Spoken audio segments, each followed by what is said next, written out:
నమస్తే. Iran, America యుద్ధం. దాని ప్రభావాలు ప్రపంచవ్యాప్తంగా ఉన్నాయి.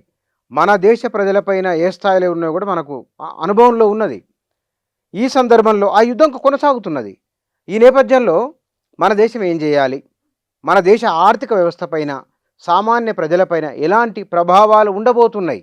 ఈ విషయాల గురించి మాట్లాడదాం. మన దగ్గర వీటిపై చర్చించేందుకోసమై న్యూయార్క్ సిటీ యూనివర్సిటీలో అసిస్టెంట్ ప్రొఫెసర్‌గా పనిచేస్తున్న ఇనుకొండ సుమంత్ వారు మన దగ్గర ఉన్నారు. వారు యుద్ధాలు, వాటి పరిణామాలు, ప్రభావాల పైన పుస్తకాలు కూడా రచించారు. అక్కడ అమెరికాలో అధ్యాపకులుగా పనిచేస్తున్నారు. అంటే ప్రపంచవ్యాప్తంగా జరుగుతున్న పరిణామాలపైన ఒక నిశితమైన పరిశీలన కూడా చేస్తూ ఉన్నారు వారు. సార్ నమస్కారం అండి. నమస్కారం బుచ్చన్న గారు. ఈ అమెరికా, ఇరాన్ యుద్ధం కొద్ది నెలలుగా కొనసాగుతున్నది. దీని ప్రభావం ఏందో మన అనుభవంలోకి వచ్చింది. రాబోయే రోజుల్లో ఎట్లా ఉండబోతున్నది? ఏ రంగాలని ప్రభావితం చేయబోతున్నది? అదే. సో ఈ ప్రభావం చమురు మీద ఉంటుంది.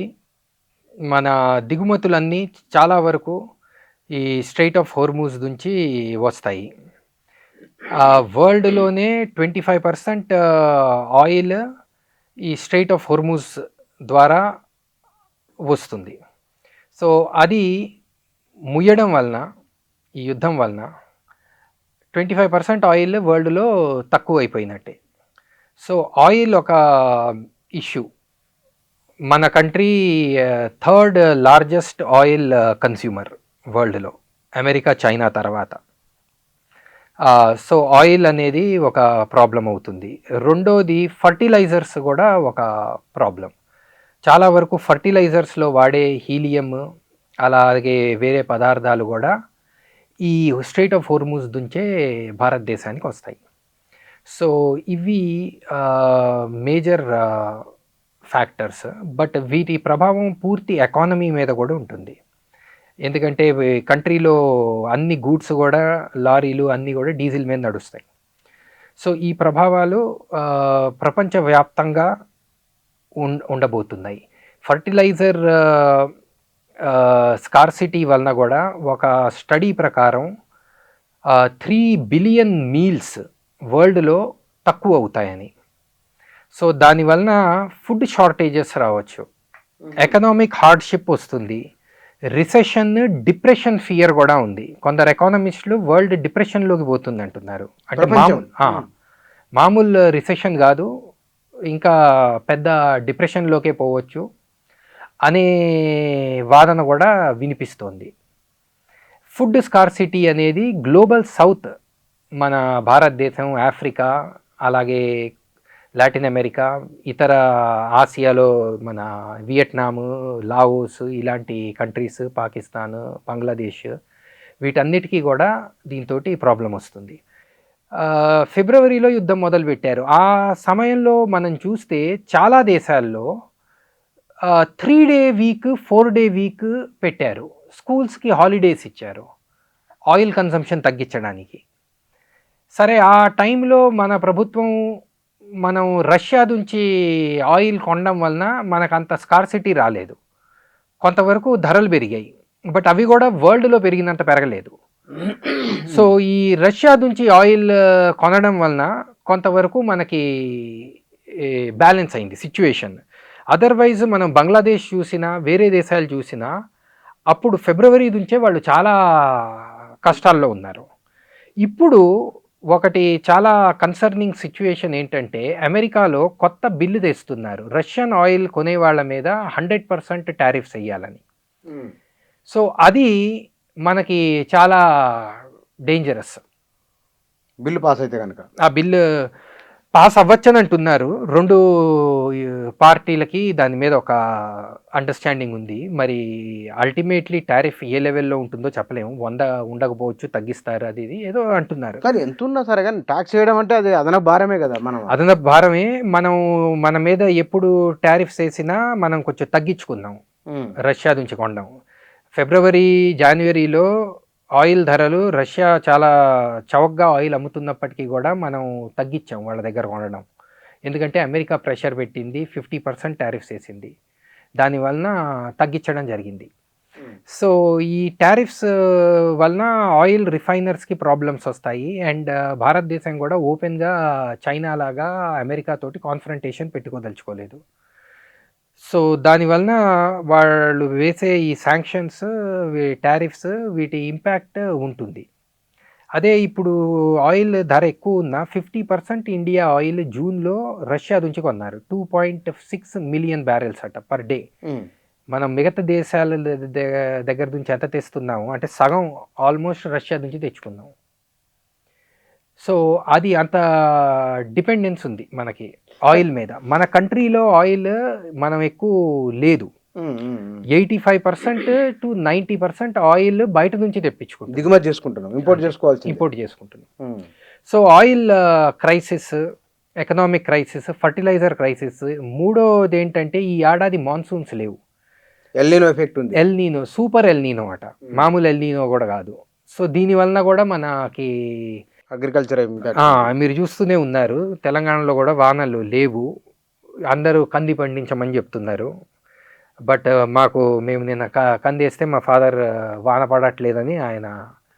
సో వాన లేకపోవడం ఒక సమస్య. ఫర్టిలైజర్ అంటే ఈ ఇయర్ స్టాక్ ఉంది మనకి, మనం అడ్వాన్స్లో స్టాక్ తీసుకుంటాం కాబట్టి, బట్ ఫ్యూచర్లో అది కూడా ఒక ప్రాబ్లం అవుతుంది. సో ఇప్పుడు వీళ్ళు కొన్ని మూవ్స్ చేస్తున్నారు. ఈ కోల్ గ్యాసిఫికేషన్ ప్రోగ్రామ్ అనేది ఒకటి లాంచ్ చేశారు 35,000 crores తోటి.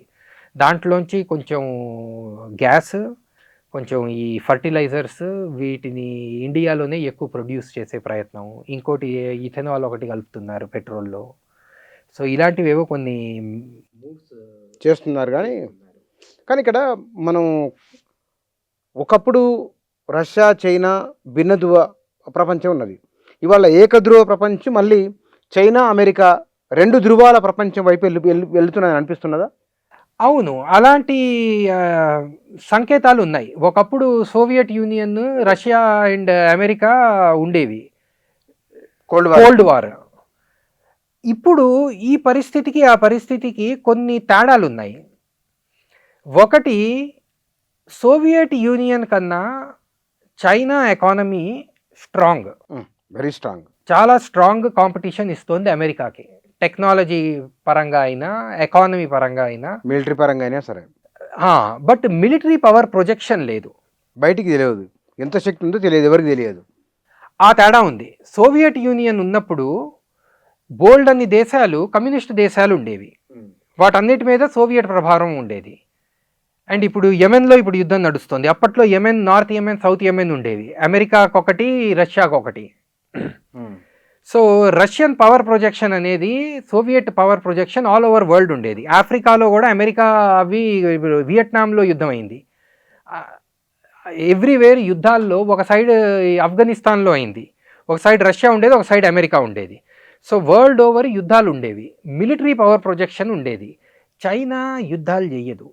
ఎక్కడ చైనాకి అమెరికాకి మిలిటరీ కాన్ఫ్రంటేషన్ జరగట్లేదు. ఎకనామిక్ ఉంది ఇప్పుడు.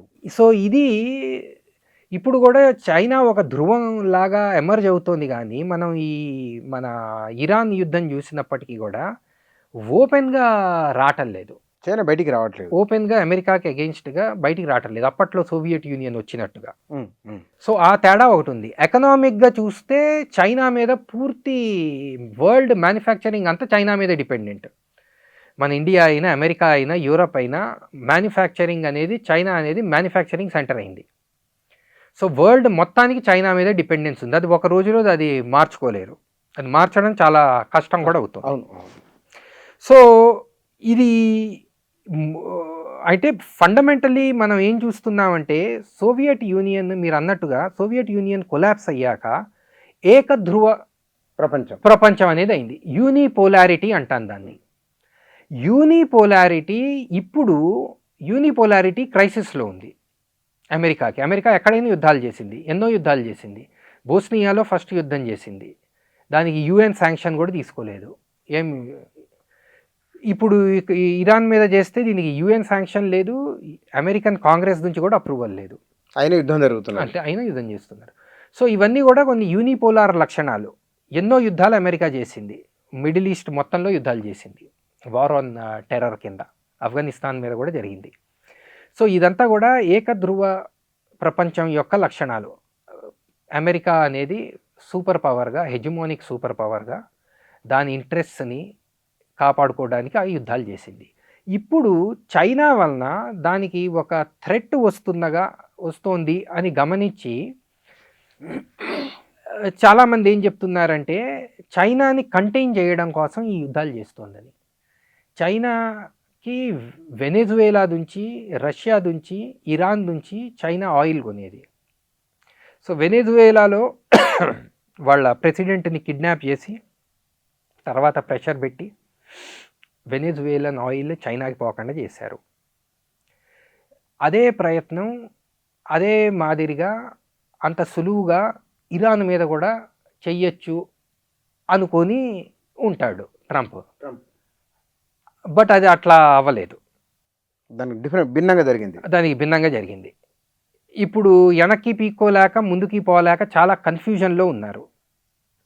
సో ఆ కన్ఫ్యూజన్ అవన్నీ కూడా మనకి కనిపిస్తున్నాయి. బట్ ఇందులో ఎక్కడైనా మనం చూస్తే ఈ ప్రపంచానికి నష్టం జరిగినా, పేద దేశాలకు నష్టం జరిగినా, మాకు అమెరికాకి తక్కువ నష్టం జరిగితే చైనాకి కొంచెం ఎక్కువ నష్టం జరిగేటట్టుంటే చేద్దాము అనే ఆలోచన ఏమన్నా ఉందా అని అనిపిస్తోంది. ఓకే, అంటే అవతలి వారికి నష్టం ఎంతో అంచనా వేసుకుంటారు వీళ్ళు, అంతే. కానీ మీరు అమెరికాలో ఉంటున్నారు కదా, అమెరికన్ పీపుల్ ఈ ఇరాన్ అమెరికా యుద్ధం గురించి ఏమనుకుంటున్నారు ఒకటి. రెండోది, చైనా ప్రజలు చాలామంది అమెరికాలో ఉన్నారు. ఇవాళ అమెరికన్ ఎకానమీ కూడా చైనా పైన డిపెండ్ అయి ఉన్నది కదా, ఎంప్లాయ్మెంట్ కానీ వాళ్ళ నిత్యావసరాలు కానీ. అమెరికన్ పీపుల్స్ ఒపీనియన్ ఏమిటి? అమెరికాలో కూడా ఈ వార్ అన్పాపులర్ అవుతోంది.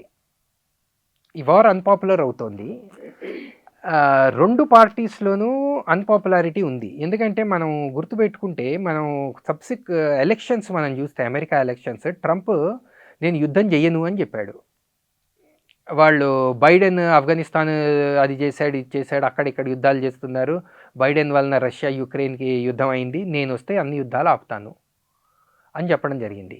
మనం అంతకుముందు ప్రీవియస్ ఎలక్షన్స్ చూస్తే కూడా ఒబామా టైం నుంచి కూడా యుద్ధాలు చెయ్యను, యుద్ధాలు తగ్గిస్తాను అన్నవాడే ఎలెక్ట్ అవుతున్నాడు ప్రెసిడెంట్గా. గమనించాల్సిన విషయం. అవును. జార్జ్ బుష్కి అగెయిన్స్ట్గా ఒబామా గెలవడం, అప్పుడు జార్జ్ బుష్ అయిపోయాక ఒబామా ప్రెసిడెంట్ అవ్వడం, ఆయన మెయిన్ ప్లాంక్ ఇదే, నేను చెయ్యను యుద్ధాలు. ఇరాన్ తోటి కూడా నేను ఇది JCPOA అని ఒక డీల్ చేశారు, అది తర్వాత ట్రంప్ తీసేశాడు. బట్ యుద్ధం చెయ్యను అనే వచ్చాడు అప్పుడు ఒబామా కూడా. దాని తర్వాత కూడా ట్రంప్ మొదటిసారి వచ్చినప్పుడు కూడా యుద్ధం చేయలేదు. అదే బైడెన్ టైంలో ఈ రష్యా యుద్ధం జరిగింది. సో ట్రంప్ రెండోసారి వచ్చేటప్పుడు కూడా చెప్పాడు, నా టైంలో యుద్ధం జరగలేదు, నేను ఏ యుద్ధం చేయలేదు, వాళ్ళు చేశారు. సో యాంటీ వార్ సెంటిమెంట్ అమెరికాలో బేసిక్గా ఎందుకుందంటే, అమెరికన్ సోల్జర్స్ చచ్చిపోతారు యుద్ధంలో. గ్రౌండ్ ఇన్వేజన్ అయితే ఇరాక్ అయినా ఆఫ్ఘనిస్తాన్లో అయినా చచ్చిపోతారు, వాళ్ళ బాడీస్ వాళ్ళ ఫ్యామిలీస్కి వెళ్తాయి. అది బాగా నెగిటివ్గా అక్కడ రియాక్ట్ అవుతారు పీపుల్. ఎక్కడో యుద్ధం, ఇప్పుడు మన మీద యుద్ధం చేయాలి, ఎవడైనా మన మీద యుద్ధం చేస్తే అప్పుడు మనం ఏదో మనల్ని మనం రక్షించుకోవడానికి చేసుకుంటే అప్పుడు ప్రజలకు చెప్పుకోవడానికి ఉంటుంది. ఇప్పుడు ఎక్కడికో పోయి ఎందుకు యుద్ధం చేస్తున్నారు, ఎక్కడో పోయి మన పిల్లలు ఎందుకు చచ్చిపోవాలి అనే బేసిక్ క్వశ్చన్ ఒకటి ఉంది. సో అది ఇప్పుడు అమెరికాలో మిడ్ టర్మ్ ఎలక్షన్స్ కూడా వస్తున్నాయి, అందులో కూడా ఇది ఒక మేజర్ ఇష్యూ అవ్వబోతుంది, ఈ యుద్ధం ఎందుకు చేసావు ఏంటి అనేది. సో ఆ ఇష్యూ ఉంటుంది. అందుకు కూడా కొందరు అనేది ఏంటంటే ఇరాన్ కూడా కొంచెం ప్రొలాంగ్ చేస్తుంది, సో దట్ అక్కడ ఎలక్షన్స్ మీద ప్రభావం పడుతుంది.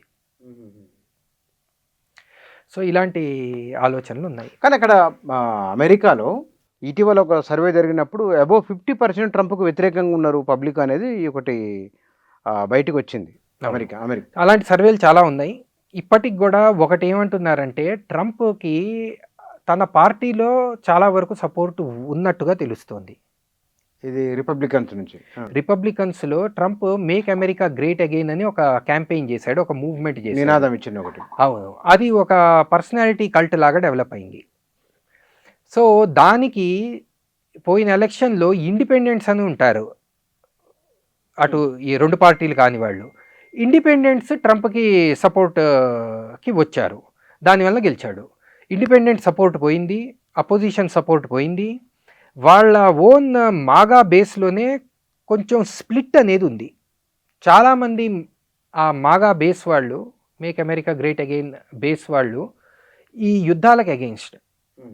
బట్ ఇప్పటికి కూడా ఆ బేస్లో మాత్రం more or less control maintain చేస్తున్నాడు. ఒక స్మాల్ ఫ్రాగ్మెంట్ అందులో కూడా వ్యతిరేకం అయ్యారు.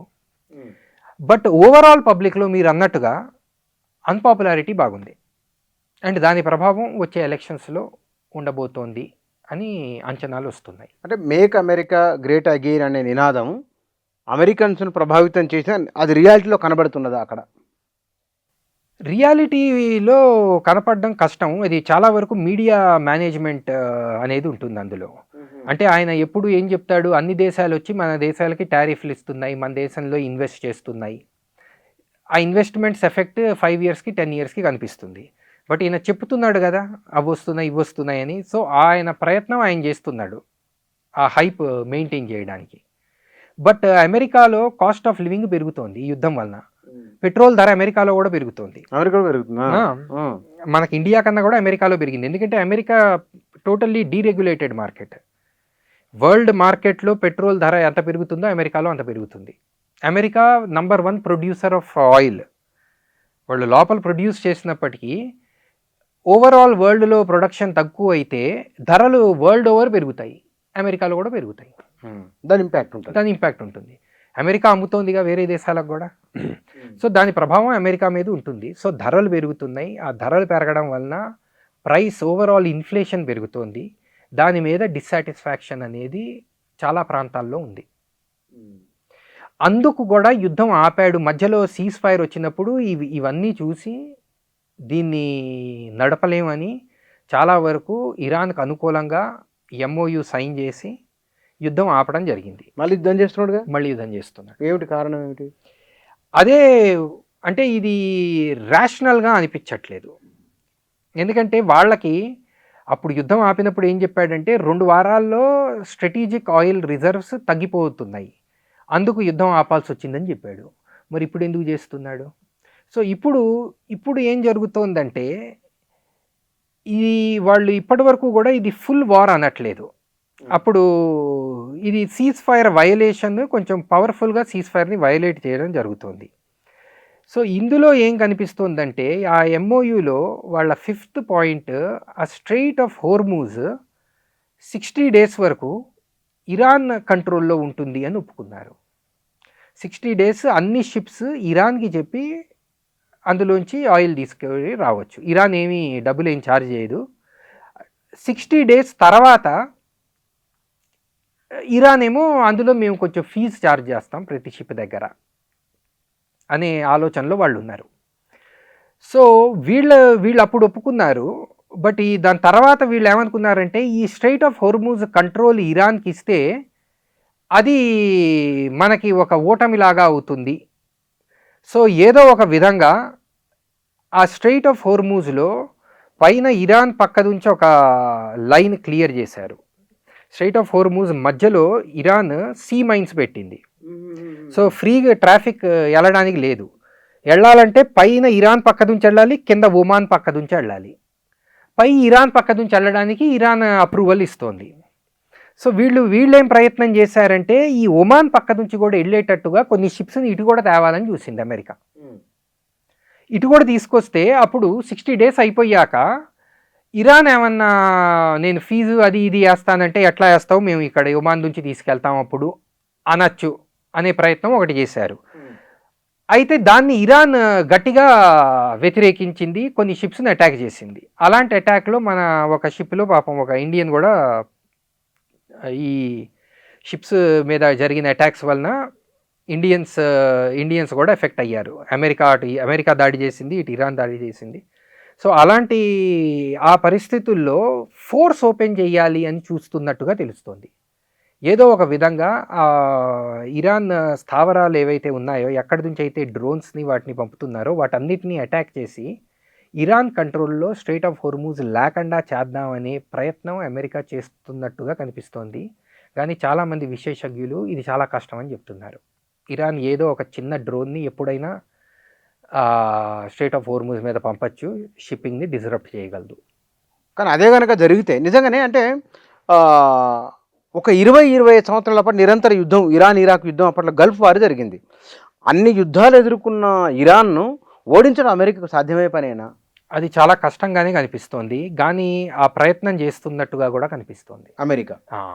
ఇప్పుడు ఇరాక్ మీద ఏం చేశారో మనం చూస్తే, ఇరాక్ మీద 91లో యుద్ధం చేశారు.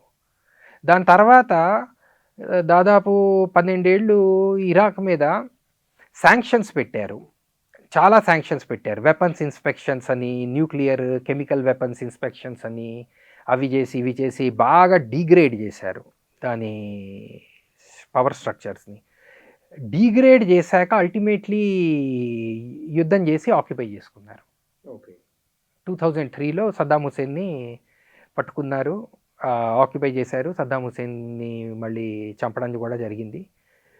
సో ఆ టెంప్టేషన్ ఉన్నట్టుగా కనిపిస్తోంది ఈసారి. ఆ టెంప్టేషన్ అయితే ఉంది. బట్ మీరు అన్నట్టుగా ఇప్పుడు మనం ఆఫ్ఘనిస్తాన్ని చూస్తే, ఆఫ్ఘనిస్తాన్లో కూడా అలాగే తాలిబాన్ని బయటికి తరవడం జరిగింది, కానీ అల్టిమేట్లీ వాళ్ళే వచ్చారు, మళ్ళీ తాలిబాన్స్ వచ్చారు మళ్ళీ. కానీ మీరు దాని యుద్ధం ఆఫ్ఘనిస్తాన్ యుద్ధం పైన పుస్తకం రాశారు కదా మీరు. ఆ యుద్ధానంతరం ఇవాళ ఆఫ్ఘనిస్తాన్ పురోగతిలో ఉన్నదా? దాని అనుభవం ఏమిటి, మీ పరిశీలన ఏమిటి దానిపైన? అదే ఆఫ్ఘనిస్తాన్ అంటే వాళ్ళు అమెరికా ఏం చెప్పి వెళ్ళింది ఆఫ్ఘనిస్తాన్లోకి, మేము తాలిబాన్ ఒక టెర్రరిస్ట్ ఆర్గనైజేషన్, దాన్ని పీకేస్తాము, అక్కడ ప్రజలకు అందరికీ మంచి డెమోక్రసీని ఇస్తాము, ఆడవాళ్ళు మంచిగా చదువుకునేటట్టు చేస్తాము, ఇవన్నీ చెప్తామని వెళ్ళింది. అల్టిమేట్లీ అదే తాలిబాన్ తోటి కాంప్రమైజ్ చేసుకొని పారిపోయారు. ఇప్పుడు మళ్ళీ ఆ పరిస్థితిలోనే ఉంది ఆఫ్ఘనిస్తాన్. ఇప్పుడు మళ్ళీ ఆడవాళ్ళు స్కూళ్ళకి పోయే పరిస్థితి లేదు. సో అదే పరిస్థితికి పోయింది. సో అమెరికా చెప్పింది, అమెరికా చేసిన దానికి మనకి ఎక్కడా కూడా పొంతం లేదు. సో ఇప్పుడు అలాంటి అమెరికా ఇరాన్లో చాలా వరకు ఆడవాళ్ళు చదువుకుంటున్నారు, యూనివర్సిటీస్లో చదువుకునే వసతి ఉంది, వాళ్ళకు ఒక గవర్నమెంట్ సిస్టమ్ ఉంది. ఆ సిస్టమ్ అమెరికాకి నచ్చకపోవచ్చు, అది వాళ్ళ ప్రజల మధ్యలో విషయం. ఇప్పుడు మళ్ళీ మేము అక్కడ గవర్నమెంట్ మారుస్తాము అంటే మనం ఆఫ్ఘనిస్తాన్లో జరిగింది కొంచెం గుర్తు చేసుకోవాల్సిన అవసరం ఉంటుంది. చాలా సీరియస్గా జరిగింది ఆఫ్ఘనిస్తాన్లో. అమెరికాకు ఘోర పరాభవం అది, అట్లా వదిలేసి రావటం వాళ్ళని అక్కడ ప్రజలను. కానీ అక్కడ అది మళ్ళీ డెవలప్మెంట్ అవుతున్నది. ఆఫ్ఘనిస్తాన్ ఎట్లా ఉంది పరిస్థితి అక్కడ? ఆఫ్ఘనిస్తాన్ ఇప్పుడు పాకిస్తాన్ తోటి కాన్ఫ్లిక్ట్లో ఉంది. ఆఫ్ఘనిస్తాన్ని పాకిస్తాన్ హిస్టారిక్గా కంట్రోల్ చేయాలని చూసింది, అండ్ ఈ తాలిబాన్ ద్వారా దాన్ని కంట్రోల్ చేయాలని చూసింది, కానీ వీళ్ళకి పడట్లేదు. వాళ్ళిద్దరికీ ఉన్న బార్డర్ బ్రిటిష్ వాళ్ళు గీసిన బార్డర్, ఆఫ్ఘనిస్తాన్ దాన్ని ఒప్పుకోదు, డురాండ్ లైన్ అంటారు. వాళ్ళు ఇప్పటికి కూడా ఒప్పుకోవటం లేదు. మళ్ళీ తాలిబాన్ ఇటు సైడ్ కూడా ఉంది, పాకిస్తాన్లో కూడా ఒక తాలిబాన్ ఉంది, దానికి వాళ్ళకి సంబంధాలు ఉన్నాయి. సో అక్కడ ఒక యుద్ధ పరిస్థితి ఉంది. కొంతవరకు తాలిబాన్ కంట్రోల్ చేయగలుగుతోంది ముందు కన్నా కూడా. మొత్తం అక్కడ వేరే మైనారిటీస్, ఉజ్బేక్స్ వాళ్ళందరూ, తుర్క్మీన్స్ వాళ్ళు ఉండే ప్రాంతాలు, అన్ని ప్రాంతాల మీద కూడా తాలిబాన్ ఎక్స్పాండ్ చేసుకుంది దాని రెజీమ్ని. సో అదొకటి ఉంది. కొంచెం వేరే రష్యా తోటి కూడా వెపన్స్ అవి తీసుకుంటుంది, చైనా తోటి మాట్లాడుతుంది, ఇండియా తోటి మాట్లాడుతుంది. సో వాళ్ళు కొంచెం మేనేజ్ అయితే చేస్తున్నారు. బట్ అదేదో పురోగతిలాగా కూడా లేదు. ఒక రకమైన యుద్ధం సిచ్యువేషన్ ఉంది పాకిస్తాన్తో పాటు. మనం చూస్తే వీళ్ళు ఎయిర్ ఫోర్స్ వాళ్ళు పోయి బాంబులు వేసి వస్తారు, దాని తర్వాత వాళ్ళు ఏదో చేస్తారు. సో అది అలా నడుస్తుంది. బట్ ఇప్పుడు ఎక్కువ ఫోకస్ ఈ పెద్ద యుద్ధం ఇరాన్ మీద అయ్యేసరికి మీడియా ఫోకస్ దీని మీద, దానిపైన ఎక్కువ. కానీ మన దేశం విషయానికి వద్దాం. మన దేశంలో అంటే ఆ యుద్ధం ప్రభావాల నుంచి ఒక ప్రత్యామ్నాయ మార్గం తప్పించుకొని ప్రజలకు సేఫ్గా ఉండే ప్రయత్నం, అంటే ఫైనాన్షియల్ కానీ ఇతరత్ర విషయాల్లో మన వాళ్ళ దగ్గర కనబడుతున్నదా ప్లానింగ్? అంటే ఇప్పుడు మనం గత 2-3 నెలల్లో ఏం చూసామంటే, ఇది ఒకటి చూసాము, ఎక్కువగా ఆయిల్ ప్రైసెస్ పెంచలేదు, మంచి ప్రయత్నం. రష్యా నుంచి ఆయిల్ కొనుక్కొని ఆయిల్ మేనేజ్మెంట్ చేశారు. సో షార్ట్ టర్మ్లో ఆ మెజర్స్ కొంతవరకు చేశారు. ఇప్పుడు ఈ సూపర్ ఎల్నినో తర్వాత ఇప్పుడు మళ్ళీ యుద్ధం మొదలయ్యాక మళ్ళీ అమెరికా ఇన్నాళ్ళు కొంతవరకు రష్యా నుంచి ఆయిల్ కొనడం వలన మన పరిస్థితి బాగానే ఉంది. బట్ ఇప్పుడు రష్యన్ ఆయిల్ మీద కొత్త శాంక్షన్స్ వేస్తున్నారు, కొత్త టారిఫ్స్ పెడుతున్నారు. సో ఇప్పుడు ఇండియాకి ఇంకా ప్రాబ్లమ్స్ వచ్చే సిచ్యువేషన్ అనేది ఒకటి డెవలప్ అవుతోంది. సో మనం ఫస్ట్ రౌండ్లో సేవ్ అయ్యామంటే మనకి కొంతవరకు రిజర్వ్స్ ఉన్నాయి. ఈ ఆయిల్ కంపెనీస్ అన్నీ కొంతవరకు ఆయిల్స్ ఉంచుతాయి వాటి ఆ ఆయిల్ వాడడం జరిగింది, రష్యా నుంచి ఆయిల్ కొనడం జరిగింది. సో వీటి వలన ఆ 2-3 నెలలు దాటాము. ఇప్పుడు ప్రాబ్లం స్టార్ట్ అవుతుంది. సో వీళ్ళు మన గవర్నమెంట్ ఏం చెప్తుందంటే మేము చాలా ఇతర దేశాల నుంచి కొంటున్నాం అంటున్నారు. 50% రష్యా నుంచే కొన్నారు, బట్ ఆఫ్రికాలో లాటిన్ అమెరికా నుంచి కొంటున్నారు. వెనెజువేలా నుంచి, బ్రెజిల్ నుంచి, గుయానా నుంచి, అంగోలా నుంచి, నైజీరియా నుంచి, ఇలాంటి యుఎస్ నుంచి, అమెరికా నుంచి గ్యాస్, అమెరికా నుంచి ఖతార్ గ్యాస్ బంద్ అయితే అమెరికా నుంచి గ్యాస్ తెస్తున్నారు. సో ఇలాంటి ప్రయత్నాలు అగ్రెసివ్గా చేస్తూ, కానీ మనం ఇప్పుడు అమెరికా నుంచి దిగుమతి చేసుకునే వస్తువులు ప్రధానంగా ఏమున్నాయి? వాళ్ళ టారిఫ్ వేయాలంటే వాళ్ళ దిగుమతులు మన దిగుమతుల మీద వేయాల్సి వస్తుంది కదా. వాళ్ళు ఏ దాని మీద ఎక్కువ ప్రభావం ఉండవచ్చు? వాళ్ళ టారిఫ్స్ ప్రభావం టెక్స్టైల్స్, జెమ్స్, ఫిషరీస్ ఇలాంటి వాటి మీద ఉంటుంది. అండ్ వాళ్ళు వేసారుగా లాస్ట్ టైం ఏడాది నుంచి వేసారు బ్రహ్మాండంగా, అప్పటికంటే విపరీతంగా పెంచారు, 50% వరకు వేసారు. సో ఈ సెక్టర్స్ మీద ఉంటుంది. టెక్స్టైల్స్ ఏంటంటే particularly labour intensive, 11-12 crore people employed in textiles. అదే మేజర్. వేరే పోనీ జెమ్స్ అనుకున్నా అవ్వనుకున్నా వాటి మీద రిటర్న్స్ ఎక్కువ ఉన్నా స్మాల్ పాపులేషన్ ఉంటుంది. సో ఇది ఒకటి ఉంటుంది. బట్ దాన్ని ఈ యూరోప్ ఈ కొత్త ట్రేడ్ డీల్స్ పెట్టుకొని వేరే మార్కెట్స్, యూరప్, లాటిన్ అమెరికా అన్ని మార్కెట్స్ ఎత్తుక్కుంటూ ఏదో మేనేజ్ చేస్తున్నారు. సో మనం లాస్ట్ ఇయర్ వరకు వాళ్ళు పెట్టిన వాటికి అంత ప్రభావం మనకు కనపడలేదు, వాళ్ళు అనుకున్నంత ప్రభావం కనపడలేదు. కానీ ఇది కంటిన్యూ అవుతుంది సిచ్యువేషన్. సో ఇప్పుడు ఎలా అవుతుందో చూడాలి. హవెవర్ లాంగ్ రన్లో ఏంటంటే, ఐ థింక్ లాంగ్ రన్లో చైనా ఏం చేస్తుందో చూస్తే చైనా సోలార్ మీదకి వెళ్ళిపోతుంది, షిఫ్ట్ అవుతున్నారు వాళ్ళు. అదే. సో అమెరికన్ ఇప్పుడు మనం చూస్తే ఒక విధంగా బ్రిటిష్ వాళ్ళు వాళ్ళ సామ్రాజ్యం మొత్తం కోల్ మీద నడిపారు. ఇండియా నుంచి కోల్ తీసుకొని మొత్తం ప్రపంచవ్యాప్తంగా ఇండస్ట్రీస్ను ఎక్కువ పారిశ్రామికీకరణ వద్ద అంతా చేసారు వాళ్ళు. అవును, ట్రైన్స్ కూడా coal. So energy, American unipolarity, American hegemony వరల్డ్లో అమెరికా పవర్ మొత్తం కూడా ఈ పెట్రో డాలర్ సిస్టమ్ వలన ఉంది. మనం ఎక్కడ పెట్రోల్ కొనుక్కున్నా, సౌదీ అరేబియా నుంచి కొన్నా, యూఏఈ నుంచి కొన్నా, వెనెజువేలా నుంచి కొన్నా, ఎవరి దగ్గర కొన్నా డాలర్లో కొంటాం. సో ఇలా పెట్రోల్ని, క్రూడ్ ఆయిల్ని కంట్రోల్ చేసి అమెరికా దాని పవర్ని మేనేజ్ చేసింది.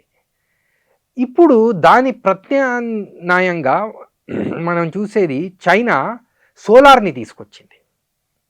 అండ్ ఇండియా కూడా చాలా వరకు సోలార్ ఎక్స్పాండ్ వెళ్తున్నది. అవును, చాలామంది ఇళ్ల మీద కూడా పెట్టుకుంటున్నారు అండ్ గ్రిడ్కి కూడా సప్లై చేసుకోవచ్చు. అండ్ ఇప్పుడు ఆయిల్ ప్రైజెస్ పెరిగేటట్టయితే మనం చాలా electric cars, electric scooters popular అవుతున్నాయి.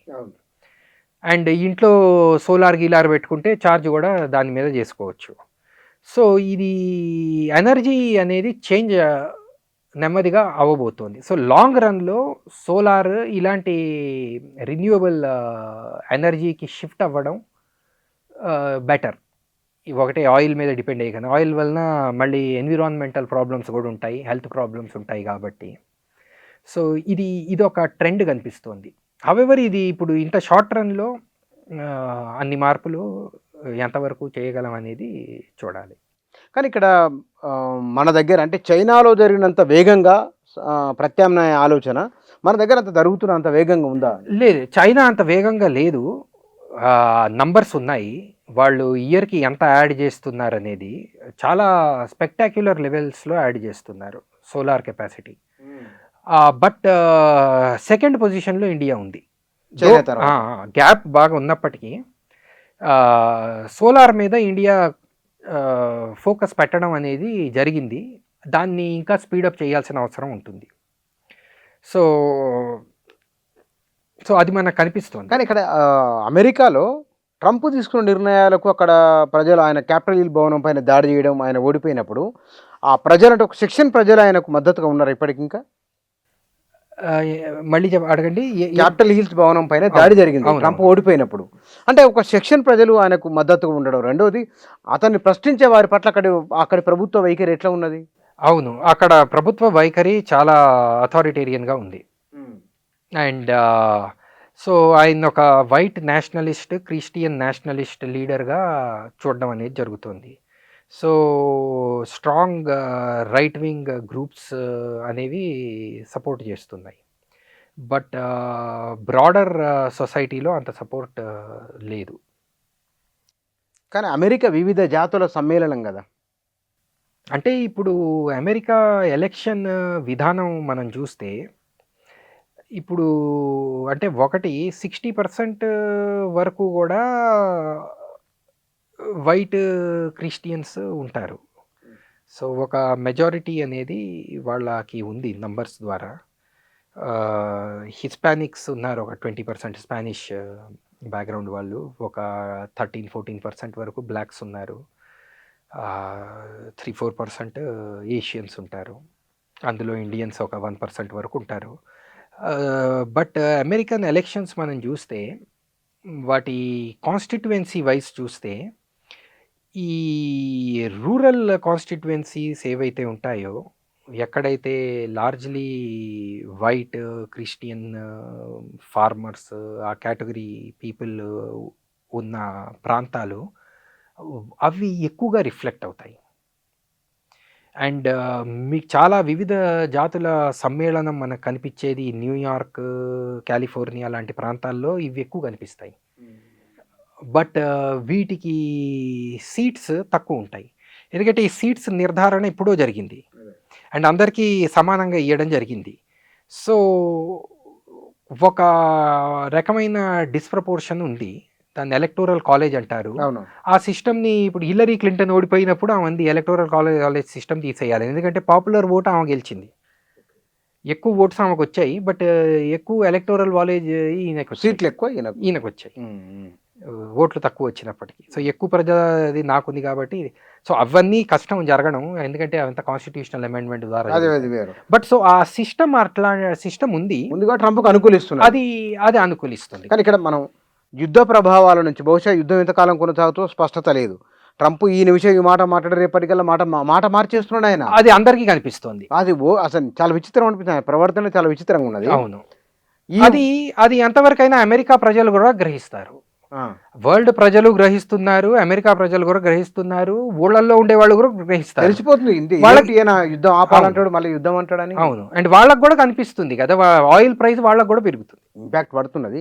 బహుశా మనం దీని నుంచి మనం బయటపడే మార్గాలు ఉన్నాయా, ఈ ఇంపాక్ట్ నుంచి, యుద్ధ ఇంపాక్ట్ నుంచి? ఇంకా అది అంటే ఎకనామిక్ ఎక్స్పర్ట్స్ ఉంటారు, రకరకాల ఎక్స్పర్ట్స్ ఉంటారు. నాకు అర్థమయ్యే దాంట్లో ఏం కనిపిస్తుందంటే, ప్రభావం అయితే ఉంటుంది తీవ్రంగానే. ఎందుకు మళ్ళీ స్టార్ట్ చేశాడు, ఇంత ప్రభావం ఉంటుందని, ఒకసారి వెనక్కి పీక్కున్నవాడు మళ్ళీ పోతున్నాడు. సో ఏమాత్రం కూడా ఆయనకి కన్సర్న్ ఉన్నట్టు లేదు, ఏది లేకుండా యుద్ధం చేస్తున్నారు. మరి ఇప్పుడు భారతదేశం కూడా ఏమన్నా స్టాండ్ తీసుకుంటుందా? మనం ఎప్పుడైనా చూస్తే మన ప్రభుత్వం, ప్రజెంట్ ప్రభుత్వం ఎప్పుడు కూడా ట్రంప్కి అగెన్స్ట్గా ఏమీ మాట్లాడారు, ఎవరు లేరు ట్రంప్కి అగెన్స్ట్గా లేరు. సో మరి ఏంటి, వరల్డ్ నేషన్స్ ఏమన్నా, అప్పట్లో నాన్ అలైన్ మూవ్మెంట్ అనేది ఉండేది సామ్రాజ్యవాదానికి అగెయిన్స్ట్గా, అలాంటిది అమెరికా ప్రెషర్లో గత దశాబ్దాలలో మనం డైల్యూట్ చేసాము. సో ఇప్పుడు ఏంటి, ఏ ప్లాట్ఫామ్ ద్వారా అమెరికా మీద ప్రెషర్ పెడతారా, ఛాలెంజ్ చేస్తారా, లేక ఏదో ఒక మార్గం చూసుకొని ఎక్కడో అక్కడ నుంచి ఆయిల్ తెచ్చి బతుకుతారా, ఏం చేస్తారు? అండ్ దాని మీద కూడా ఇప్పుడు మనం చూస్తున్నాం, ఇన్నాళ్ళు ఇప్పుడు ఈ 3 నెలలు బతికామంటే రష్యా నుంచి బాగా ఆయిల్ దొరికింది, తీసుకున్నారు. ఇప్పుడు రష్యా కూడా ఆయిల్ కొనుక్కోవద్దని చెప్తున్నారు, మరి ఏమవుతుంది? సో ప్రాక్టికల్లీ ప్రాబ్లం అయితే కనిపిస్తుంది, బట్ చూడాలి. Right sir, thank you. America Iran యుద్ధం మనపైన ప్రభావం, మనపైనే కాదు ప్రపంచవ్యాప్తంగా దాని ప్రభావం ఎట్లా ఉండబోతున్నదో, ఆ యుద్ధం వెనుకున్న కారణాలు ఏమిటి అనే అంశాలపైన వారి విశ్లేషణ ఇది. Thank you.